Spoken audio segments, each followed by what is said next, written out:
All right, let's show another example where we're creating a new service, brand new service.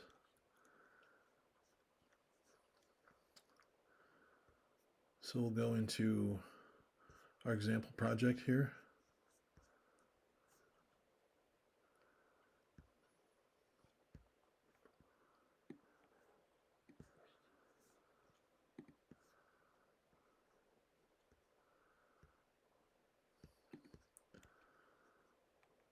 We'll create a new a new service called product,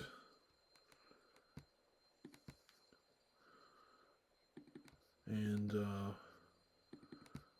we're going to export that here so that it's visible, so that gets included in the so that gets exposed as a federated module. And all we're going to do is build.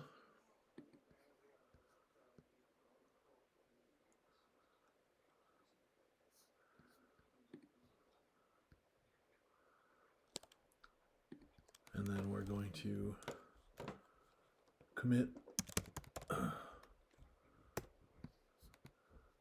the bundle that was output from that build, and we will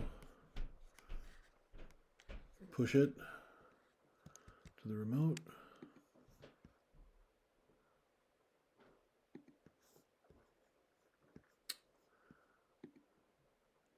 And then over here we should see, there it is, products.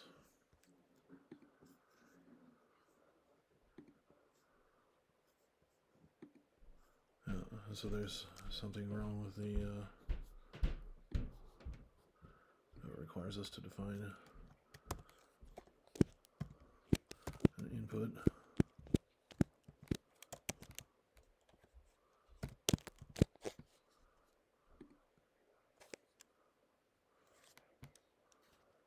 Yeah, there's some problem with the actual constructor.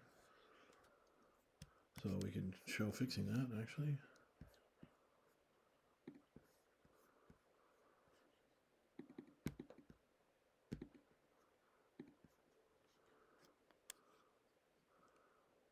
Sure.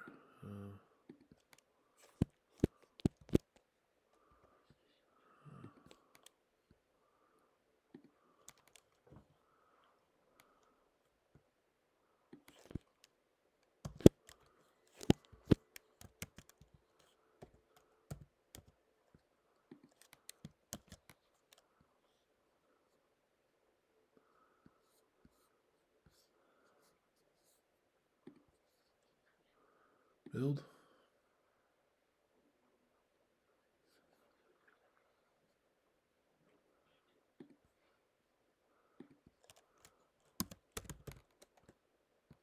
Commit that. Push it.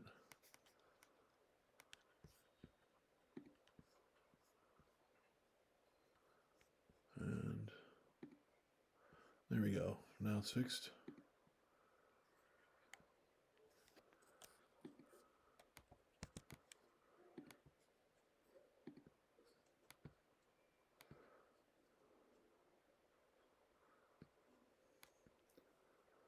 And there we are.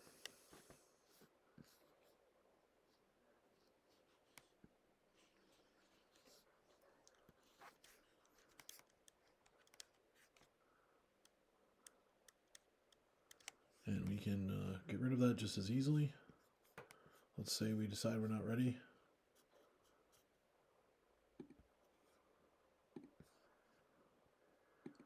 I'm just going to comment out that export. Do another build.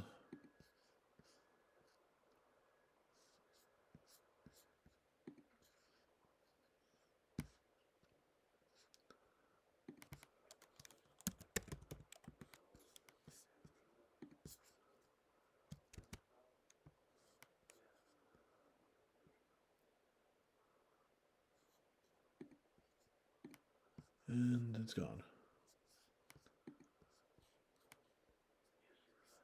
So that's really what your deployment process looks like after you've deployed the Aegis server in your environment. effectively, you don't even need to know where your assets are being deployed, if that's not something within your purview. It's not something you really need to pay much attention to.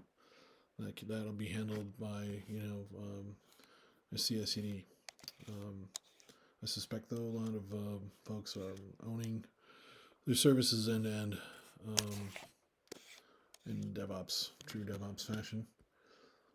But this deployment process is a lot simpler and a lot faster than what you see really in any other environment or any other platform or tool. There's always downtime involved. There's usually coordination required with other teams. Not so here, and this is why you can have run your services built in different repos by different teams. You can deploy those and run those together in the same process, because the Aegis runtime ensures that those components don't step on one another, that they can run independently, they can be integrated in a way that does not create dependencies between them.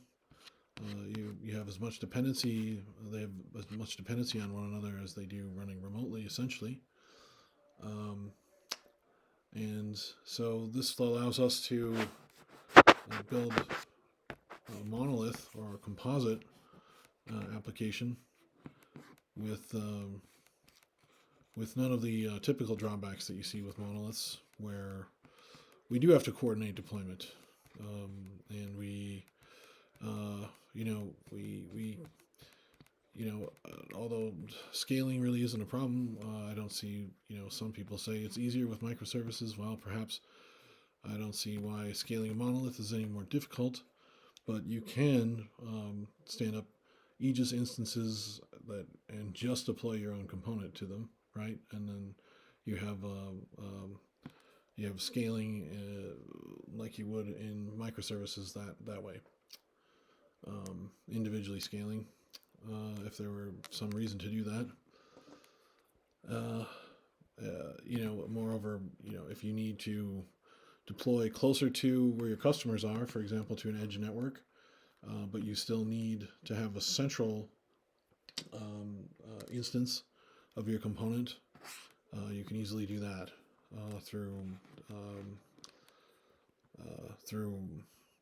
your own integration through distributed cache.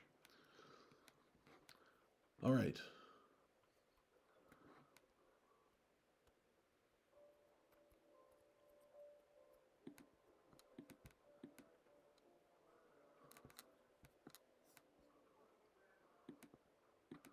Did it not record?